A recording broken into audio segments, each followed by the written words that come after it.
Oxford, globalisasi adalah sebuah situasi di mana budaya dan sistem ekonomi yang berbeda di seluruh dunia dapat saling terhubung dan menjadi serupa satu sama lain karena pengaruh meluasnya perusahaan multinasional dan perkembangan komunikasi yang lebih baik. Menurut Selo Sumarjian, globalisasi adalah terbentuknya sistem organisasi dan komunikasi antar masyarakat di seluruh dunia untuk mengikuti sistem dan kaidah yang sama secara cepat. Faktor pendorong globalisasi 1. Berkembangnya perusahaan multinasional. Perusahaan yang beroperasi di lebih dari satu negara menjadi pelopor bagi terbukanya batas-batas wilayah antar negara. 2. Pesatnya perkembangan teknologi informasi dan komunikasi. Contoh, peran perusahaan multinasional. 1.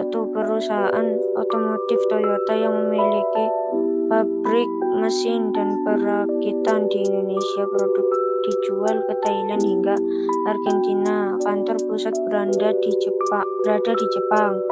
2. Perusahaan alat komunikasi Samsung yang memproduksi barang di India atau dijual ke Afrika dan Eropa. Kantornya pusatnya di Korea Selatan. Ada dua periode kemunculan globalisasi. Periode klasik awal ditandai dengan terhubungnya pusat-pusat peradaban dunia melalui jalur perdagangan kuno yang meliputi sebagian besar wilayah dunia. Periode modern lanjutan ditandai dengan semakin meluasnya keterhubungan antar wilayah dunia di tengah proses perkembangan industri. Contoh globalisasi ada 4. 1. Aspek ilmu pengetahuan dan teknologi. Penemuan terbaru hasil perkembangan ilmu pengetahuan dan teknologi dengan mudah menyebar ke seluruh dunia. Misalnya pengembangan kendaraan listrik atau pengembangan startup perusahaan rintisan digital yang dimulai di negara-negara maju kini sudah mulai mewabah di seluruh dunia termasuk di Indonesia. 2. Aspek ekonomi. Terbentuknya kebijakan pasar bebas memungkinkan proses perdagangan barang dan perpindahan tenaga kerja berlangsung meluas, memicu terintegrasinya sistem ekonomi dunia. Misalnya keberadaan Masyarakat Ekonomi Eropa (MAE). 2. Aspek ekonomi. Terbentuknya kebijakan pasar bebas memungkinkan proses perdagangan barang dan perpindahan tenaga kerja berlangsung meluas, memicu terintegrasinya sistem ekonomi dunia. Misalnya keberadaan Masyarakat Ekonomi Eropa (MAE). 3. Aspek politik dan hukum. Meluasnya jaringan kerjasama internasional, kehadiran lembaga-lembaga dunia seperti Organisasi Perdagangan Dunia, Bank Dunia, Mahkamah Internasional, dan lain-lain berperan kuat menentukan arah kebijakan negara-negara di dunia.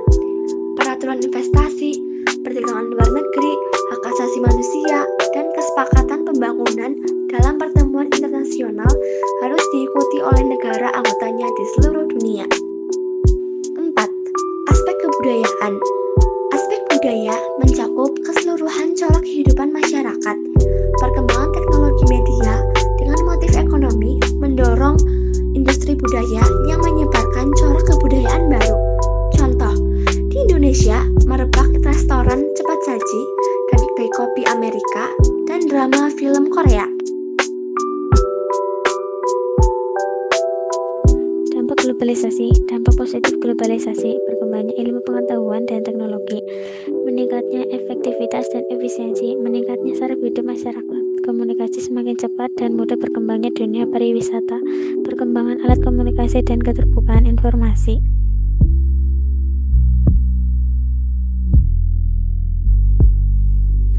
Dampak negatif globalisasi: westernisasi, demoralisasi, kesenjangan sosial, kriminalitas, pencemaran lingkungan, kenakalan remaja. Dampak negatif globalisasi: demoral atau demoralisasi adalah menurunnya atau merosotnya akhlak atau moral seseorang. Ciri dari penurunan moral ini ditunjukkan dengan perilakunya yang bertentangan dengan nilai dan norma dalam masyarakat. Contoh demoralisasi: kriminalitas, prostitusi, perjudian, korupsi, LGBT, lesbian, gay, biseksual,